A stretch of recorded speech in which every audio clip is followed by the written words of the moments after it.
It was a blistering August afternoon when the metallic clank of a massive engine echoed through Harrington Motors, one of the most exclusive luxury garages in New York. Rows of million-dollar hypercars lined the spotless floor, each gleaming under carefully placed spotlights.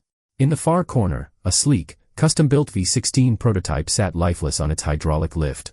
Its chrome pistons were frozen mid-motion, the hood wide open, and a team of highly paid mechanics stood around scratching their heads. They had been at it for 2 days, and still the beast refused to roar. That's when Marcus Holt, the garage's owner and one of the wealthiest businessmen in the country, walked in. Tall, silver-haired, and always dressed in a tailored black suit, Marcus radiated power and arrogance in equal measure. He surveyed the room with a smirk. "Still nothing.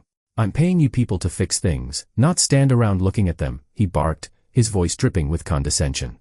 Near the back wall, sweeping oil off the floor with an old broom, stood Samuel Reyes, the janitor. At 62, Samuel had worked in that garage longer than most of the cars in it had existed. He was a quiet man with deep lines on his face, the kind you get from years of hard work and harder winters. He kept to himself, rarely speaking unless spoken to. But behind those weathered hands was a lifetime of mechanical knowledge, a secret Marcus had no clue about. As Marcus ranted, his eyes landed on Samuel. A grin crept across his face, the kind people wear when they're about to make a joke at someone else's expense. "Hey, Reyes," Marcus called out. "Why don't you give it a shot? Tell you what, fix this monster, and I'll buy you a house. How's that?" The room erupted in laughter from the mechanics. Samuel looked up from his broom, his eyes calm, almost amused. "You serious about that?" he asked in a steady voice. Marcus shrugged, waving a dismissive hand. "Sure. A deal's a deal. Not that you could fix it in a million years. But hey, I could use the entertainment." What Marcus didn't know was that Samuel had once been a lead engineer for a racing team in Germany.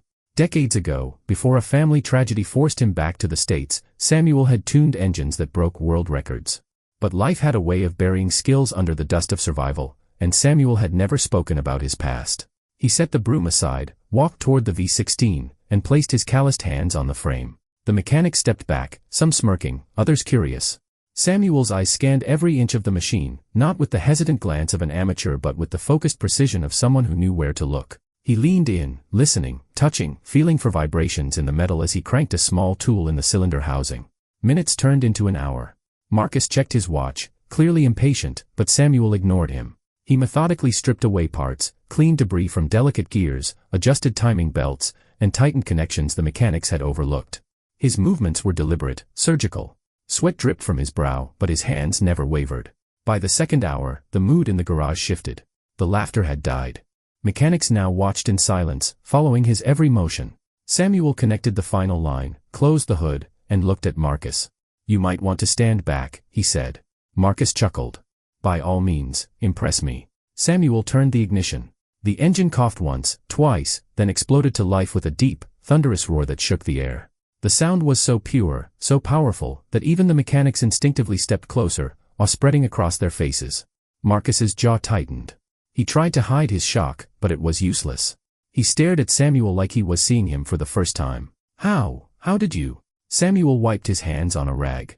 "Sometimes, all it takes is listening to what's really wrong, not just what you think is wrong."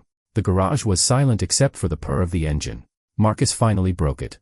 "I suppose I owe you a house." His voice was strained, but he knew he couldn't back out, not in front of this audience. A week later, Samuel stood in front of a modest but beautiful 2-story home in Queens, the keys in his hand. The neighborhood kids waved as moving trucks arrived. For the first time in years, Samuel smiled, not the small, polite smile he gave strangers, but the wide, genuine one that comes when life surprises you in the best way. Word of the story spread beyond the garage. People shared it online, calling Samuel the janitor who outperformed the Billionaire's experts. Marcus, for all his pride, never mocked Samuel again. And in that garage, whenever someone doubted another person's skill, there was always someone who'd nod toward Samuel and say, "Careful. You might just get your engine fixed."